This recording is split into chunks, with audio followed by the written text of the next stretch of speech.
بسم الله الرحمن الرحيم الحمد لله رب العالمين والصلاة والسلام على أشرف الأنبياء والمرسلين نبينا محمد وعلى آله وصحبه أجمعين رب اشرح لي صدري ويسر لي أمري واحلل عقدة من لساني يفقه قولي. Brothers and sisters, Assalamu alaikum wa rahmatullahi wa barakatuh. Understand Al-Quran the easy way, lesson number 3a, in which we will study 2 verses of Surah Al-Fatiha and take grammar and some learning tips. By the end of this lesson, inshallah, we will learn 33 words which occur in the Quran almost 12,000 times. Don't forget to do the 7 homeworks, 2 on tilawah, 2 on study, listen to MP3, ask your partner and recite different surahs in salah and ask for Allah. Ask Allah for yourself, Rabbi zidni ilma, and ask for your friends too. And most importantly, try to carry this vocabulary booklet always with you. Let us continue. A'udhu billahi minash shaitanir rajim. Maliki yawmiddin. Master of the day of judgment. Malik is master. Malik is master. Remember, Malak is angel. Malak is angel and plural of Malak is Malaika, angels. And Malik is master, so Malak and Malik are different. Yawm is day, plural is Ayyam, days. Ad-Din has 2 meanings. First is judgment. So Yawmiddin, day of judgment, the day of results of our good deeds and bad deeds. And the second meaning of Ad-Din is system of life, which is Islam. Let us see how we can bring this verse into our life. On the day of judgment, Allah will have the sole authority. Nobody shall have any power. He alone will judge among the people. On that day, no one can intercede except the one who is given the permission by Allah Himself. Day of judgment will be a terrible day. Man will run away from his brother, his mother, his father, his wife, his son. Everyone will be worried about himself or herself. While reading this ayah, we should anticipate Allah's mercy, that He rewards us for our good deeds. Simultaneously, we should fear the punishment for our wrongdoings. And we can also have a positive aspect of it, which is He made us Muslims without us asking Him, just out of His mercy. So we can say that now that we are asking Allah for Jannah, we hope that He will grant us our dua. From this ayah, we get habit number 7. Plan for every day, keeping akhirah in front of us. Remember the death, the grave, the resurrection, the judgment day. Pray salah on time and don't miss tilawah and adhkar. Keep healthy and make sure not to use eyes, ears, tongue, hands and feet in wrongdoings. Use your life, your youth, your money and knowledge the right way. Let us practice.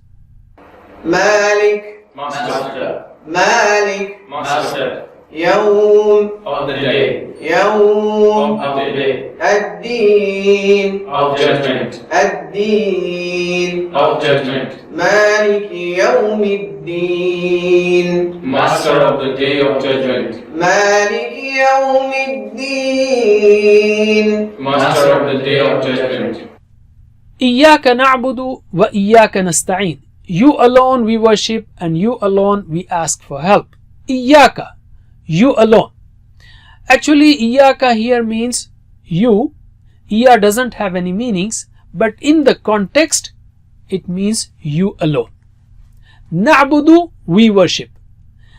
Ibadah means worship. Abid, worshipper. Ma'bud, the one who is worshipped. Wa, and Iyyaka, you alone. Again, in the context here, it means you alone. Wa iyyaka, and you alone. Nasta'een, we ask for help. Na'budu, we worship. Nasta'een, we ask for help. Let us see how we can bring this verse into our life. Allah subhanahu wa ta'ala has created us so that we worship Him. He said in the Quran, وَمَا خَلَقْتُ الْجِنَّ وَالْإِنسَ إِلَّا لِيَعْبُدُونَ.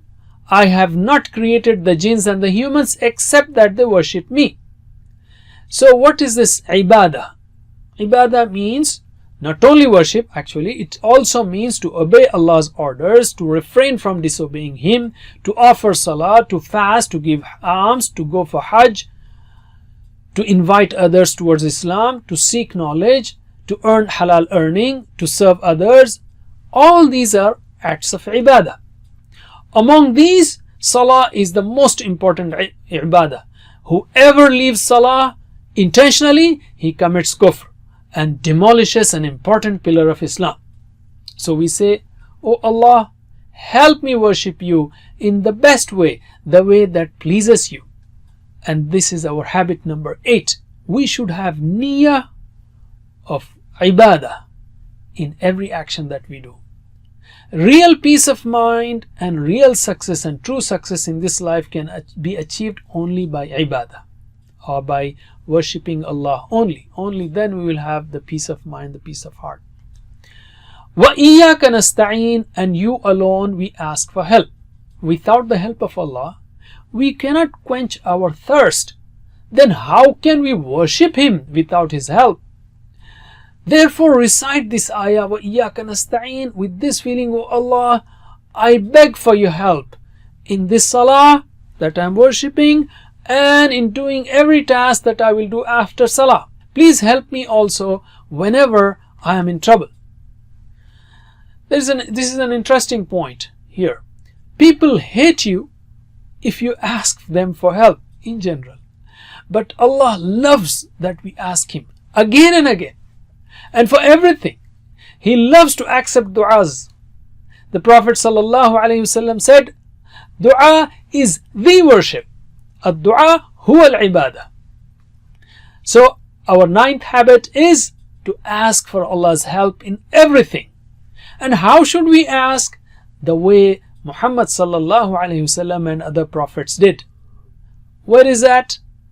It is there in the Quran and in Ahadith. And these du'as are taught as is part of our 2nd course, inshallah. Some of these du'as.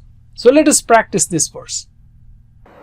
إياك You alone. إياك You alone. نعبد We worship. نعبد We worship. وإياك And you alone. وإياك And you alone. نستعين We ask for help. نستعين We ask for help. إياك نعبد You alone we worship. وإياك نستعين And you alone we ask for help. إياك نعبد وإياك نستعين You alone we worship and you alone we ask for help.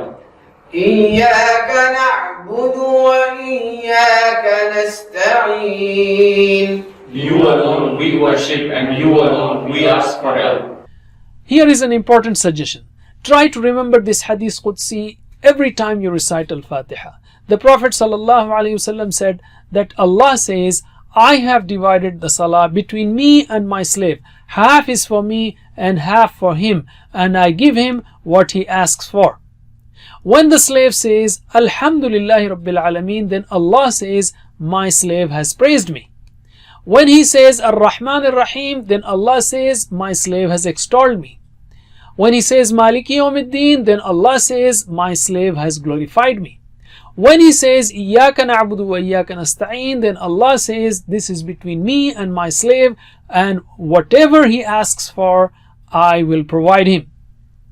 And when he says, "Ihdina as-sirata al-mustaqim," and when the slave says, "Ihdina as-sirata al-mustaqim, sirata alladhina an'amta alayhim, ghayril maghdubi alayhim waladdallin," then Allah says, "This is for my slave, and he will get what he has asked for."